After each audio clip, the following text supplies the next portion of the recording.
गिबियाव आर'नाइ रादाब आरो इउनाइटेड निउज समनि रादाब आरो बड'लेण्ड रादाबनि गेजेरजों बयबो रायजो राजानिसिम आंनि गोसो गोरबोनिफ्राय अननाय सिबिनाय बावहरग्रोनाय थाबाय।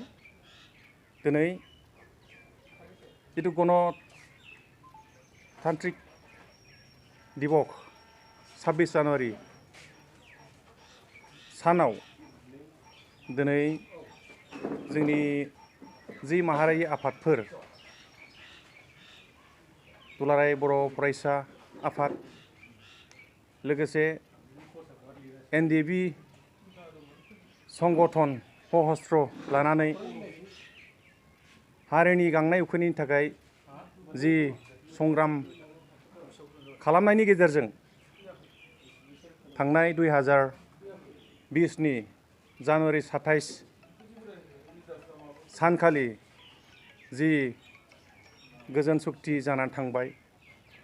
बे गोजोन सुक्ति जानानै थांनाय जिथु सुक्तिनि दफा मथे जिथु 3.1 नि जिथु दफा मथे जोंनि जिथु माने सिमा बारायनायनि जिथु दंमोन MOSआव दिनै बे मथे जोंनि सनितपुर बिस्वनाथ गहपुर शिमलगुरिसिम सिमाया बारायजानायनि जिथु माने आसाम सरकारनि चिफ मिनिस्टार मानाव गेदेर हेमन्त बिश्व शर्मानि जुगेदि दिनै गणतान्त्रिक दिबसआव फोसावजानाय जाबाय। दा जों सनितपुर रायजो हिसाबै जोङो जोबोद गोजोनदों जिहेतु जोंनि रायजो राजाफ्रा सिगांफ्राव जेरैबायदि उन्नयनमूलक खामानिफोरखौ जों मोननो हायाखैमोन, आसनिफोरखौ मोननो हायाखैमोन। दिनै सिमा बारायनायजों लोगोसे जोङो मिजिंथियो जोंनि रायजो राजाफ्रा जथेस्थ' सा-सुबिदा मोनसिगोन। लामा सामा, जिखुनु फरायसालि, जिखुनु डाक्टारखाना, जिखुनु दैबाना खुरखाजानाय बेफोर प्रटेक्सन। हेमन्त बिश्व शर्मा सार बिथांखौ जोङो बे दिनैनि सानाव फोसावनायनि थाखाय बिटिआर सिमाखौ बारायनायनि फोसावनायनि थाखाय जों बिथांखौ जोङो रायजोनि जानानै जोङो गोसो गोरबोजों बिथांखौ साबायखर बावदों। लोगोसेनो माहारियारि आफादफोरनि दैदेनगिरिफोर, फरायसा आफादनि बिसेसकरि जा दिपेन बर' सार, लोगोसेनो जोंहा बिटिआरनि CEM प्रमद बर' सार बिथांखौबो जों धन्यबाद होयो। आरो लोगोसे एनडिबि गुटनि नेताफोर जेरै गबिन्द सार बिथांखौबो जों धन्यबाद होयो। लोगोसेनो रन्जित बसुमतारी सार जों बिथांखौबो धन्यबाद होयो। मानो होनब्ला बिथांमोना जों रायजो राजानि थाखाय अहेक खस्थ' खालामनानै जोबथा खस्थ' खालामनानै दिनै माखासे हारिनि जौगासारनायनि खामानिफोरखौ मावबोबाय। बेनिखायनो आङो बिथांमोनखौ धन्यबाद होनानै आङो आंनि बे सुंद' बिबुंथिखौ बेखिनियावनो आङो फोजोबनाय जाबाय। दिनै बेवहाय नोंथांमोनखौ लेंहरनानै जों जि मिडिया बाइट होनो सानदों बे जाहैबाय दिनै खोब मोनसे गोजोनथाव रादाब। बेखौ जोङो जारिमिनारि होननानै जों बुंनांगोन। मानो होनोब्ला सनितपुर आरो बिस्वनाथ बे जिल्ला मोनब्रैखौ दिनै आसामनि मानगोनां गिबि मन्थ्रि डक्टर हेमन्त बिश्व शर्मा बिथाङा जि गोबाव समनि बर'फोरनि जि दाबि बेखौ दिनै फोसावबाय।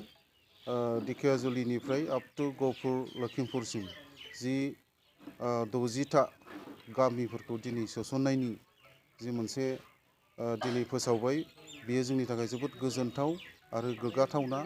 मानो होनोब्ला जोंनि सनितपुर आरो बिस्वनाथ बेवहाय गासै 535 मुंख्लं जालांदोंमोन। बिथांमोननि मुंख्लंनि बिनिमयजों दिनै जि मोनसे गोलाव समनि दाबि बे दाबिया दिनै जाफुंसारबाय होननानै जों सनितपुर एबा ढेकियाजुलि बासि हिसाबै जों खोब गोजोननाय मोन्दों आरो बे गोजोननायखौ जों दिनै फोरमायदों नोंथांमोननि मिडियानि गेजेरजों। खारन बेवहाय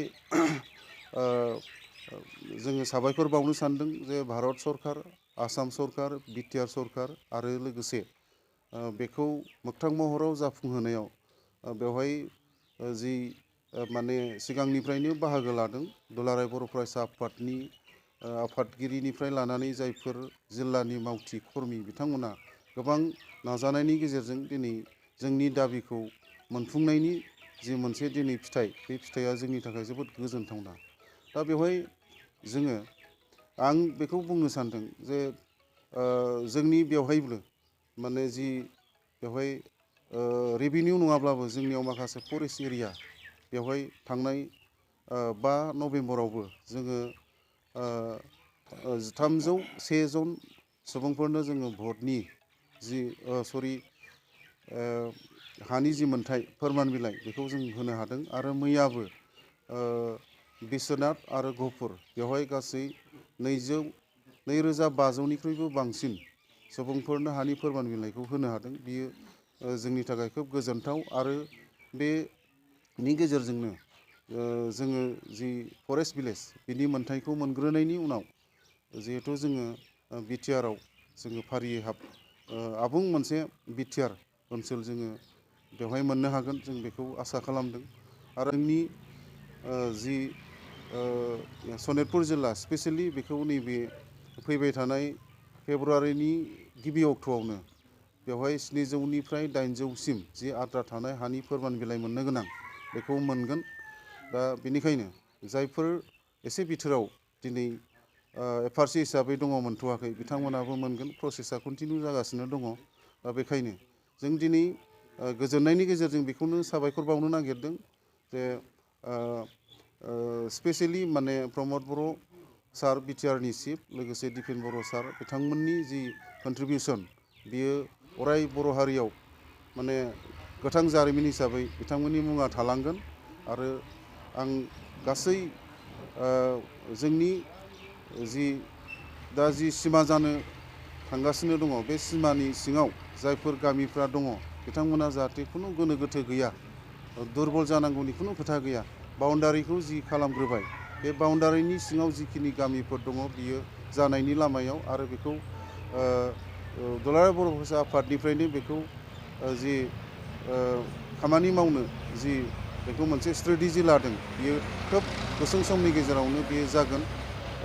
बेखौ जों मिजिंथिनानै आंनि फंनैसो जि नोंथांमोननि मिडियायाव जि बुंनाय बेखौ आं एसेयावनो दोनथ'बाय। गोजोन्थों। जोंनि गोलाव समनि संग्राम जिथु जोङो खालामबोबाय थानाय, आंथ' बुंनो थाङोबा बोलायबाय। फार्स्ट बड'फा उपेन्द्रनाथ ब्रह्मआ जि संग्रामखौ जुरिजेनदों बे समनिनो बुंनो थाङोबा आं एक्स भलन्टियार। दासिमबो आङो मेंनाय गैयाजासे माहारियारि आफाद हिसाबै जिथुनिखि जोंहा बर' फरायसा आफाद अर्थात एबसु बेजों लोब्बा थायैनो संग्राम खालामै खाफाल गोनां दिनैनि सानाव जिथु जोङो बिटिआर होननाय मोनसे सोदोबखौ जों सिगाङावनो मोनदों, अब्लाबो जोङो सोसनजानाय लामायाव गैयामोन। दिनै 26 जानुवारि 2023 दिनैनि सानाव आसाम सरकार, बिटिआर सरकार, भारत सरकारनि जुगिदि दिनै जोङो सिमा एक्सटेनसनखौ खालामना होबाय होननानै जों खोनादों। खोब रोजा रोजा साबायखर बावदों आसाम सरकार, भारत सरकार आरो जोंनि बिटिआर सरकारखौ। आरो मैखोम मावथि जोंनि माहारियारि आफाद जिथु एबसुनि दैदेनगिरि दिपेन बर' बिथांखौ जोङो दिनैनि सानाव खोब रोजा रोजा साबायखर बावनांगोन। आरो आं बेखौनो सरजाबनानै बुंफादों जे थालांनाय माखासे गामिफोर सोसन जायि बे थालांनाय गामिफोरखौ बिथांमोना खोथा होनाय बायदि फेब्रुवारि मार्चनि गेजेरावनो मावफुंना होगोन जों मिजिं थिदों। दा बेखौनो आङो बुंनानै आंनि दिनैनि सुंद' बुंथिनायखौ आं एसेयावनो दोनथ'नाय जाबाय।